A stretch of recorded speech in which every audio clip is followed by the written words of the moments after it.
yo quería jugar fútbol americano y en mi cumpleaños número 15, en lugar de pedirle a mis papás una fiesta o lo que sea, fui con mi hermano y le dije, oye, quiero poder entrenar con ustedes, aunque sea un día.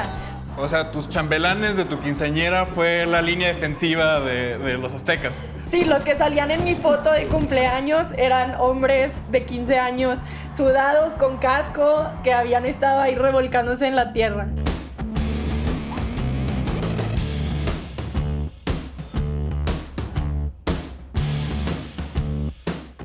My name is David Iriart. I'm a journalist and sports fan that grew up along the US-Mexico border.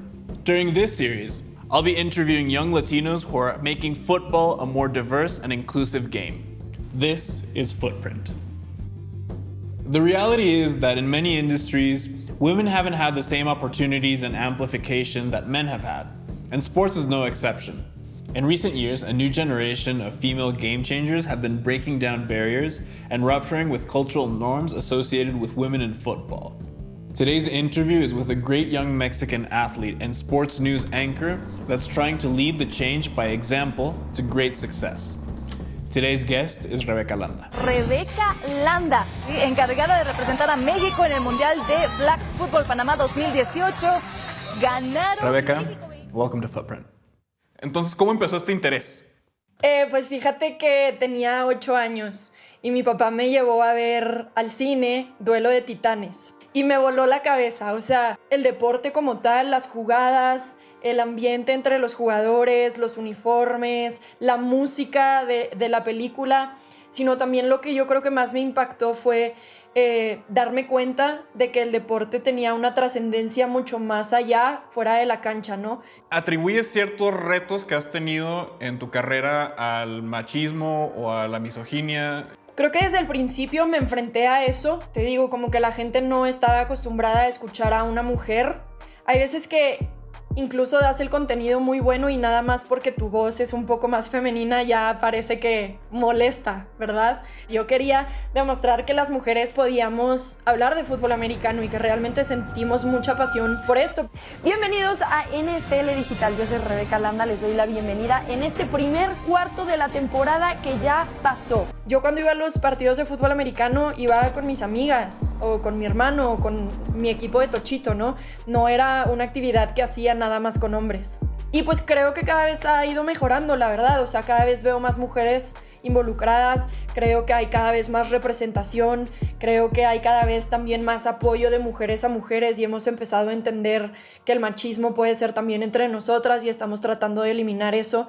Entonces yo veo progreso y eso a mí me da mucha esperanza sin importar por todo lo que he pasado anteriormente. ¿Cuáles son las figuras que a ti te han inspirado, que te han motivado para seguir en esta carrera tan ambiciosa que tienes? MJ Acosta, sé que no ha sido para nada fácil su camino, lleva creo que 14 años cubriendo NFL. Veo a Mina Kimes. Me encantaría tener el humor que tiene y la capacidad que tiene de amar el deporte y comunicarlo sin vergüenza. Y me doy permiso de soñar, wow, si Mina Kimes lo hizo, neta, yo puedo ser analista de ESPN, ¿verdad? Pero veo cada vez más a estas mujeres que son mamás, son dedicadas, son profesionales y son de lo mejor que hay en su ámbito laboral, ¿no? ¿Cuáles son como tus anhelos para el futuro cercano de este deporte y cuáles serían, cómo visualizas este deporte en, no sé, 5, 10, 15 años? Pues mira, creo que lo que me gustaría ver en este deporte ya está empezando a pasar y por eso me emociona tanto. Quiero ver a más mujeres involucradas y cada vez está pasando más, cada vez hay más seminarios para mujeres, cada vez hay más entrenadores que están dando oportunidades, cada vez hay más organizaciones que no están poniendo a mujeres nada más en posiciones administrativas, sino también en el campo y eso a mí me ilusiona muchísimo. Espero llegar a vivir el día en el que no se tenga que aclarar que un entrenador es mujer o hombre. ¿Nos puedes platicar de estos cambios que tú has presenciado dentro del deporte que te dicen, ah, sí, vamos por un buen camino o vamos por un mejor camino? Pues creo que justamente empieza por la representación. O sea, cuando te empiezas a dar cuenta de que hay una mujer o una minoría, cual sea que es, en una posición pues de poder o de éxito, entonces empiezas a creer que tú eres capaz de hacer lo mismo, ¿no? No solo te ha tocado participar aquí como reportera en México, sino que también estás afiliada a equipos en Estados Unidos. ¿Cómo ha sido esa experiencia de trabajar a ambos lados de la frontera? Sí, pues ha sido padrísimo. Lo he disfrutado mucho poder aprender de las diferentes franquicias con las que he tenido la oportunidad de trabajar. El fútbol americano en Estados Unidos es muy intenso.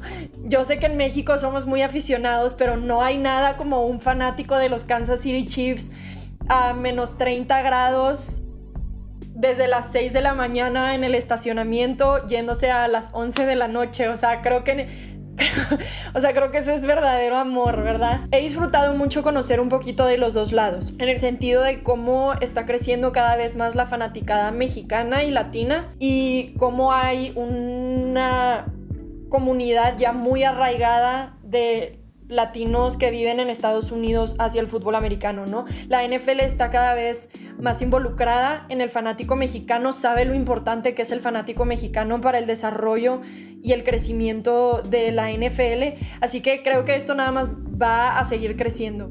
Desde tu perspectiva, como justo una reportera que comunica entre estos dos públicos, ¿crees que el americano sirva para puentear, tal vez atravesar estas barreras culturales que luego tenemos con nuestro vecino del norte? Sí, regresamos al principio. O sea, creo que el fútbol americano tiene la capacidad de hacer todo. El deporte tiene la capacidad de unir a personas. Creo que hay muchas formas de hacerlo. Creo que eso justamente es lo que está buscando también la NFL, no nada más desde la perspectiva de negocio, sino hacerlos parte. O sea, que el fanático mexicano se sienta parte, que sienta que es su equipo y no nada más alguien que ven en la tele de vez en cuando o que les va a comprar una gorra, sino que sean estas personas que se identifican con el equipo, que pasan ese equipo a su historia, a sus hijos, a sus nietos. Y entonces sí creo que eso puede definitivamente ayudar. Pues Rebeca, te vamos a estar echando porras. Gracias. Muchísimas gracias por recibirnos la llamada.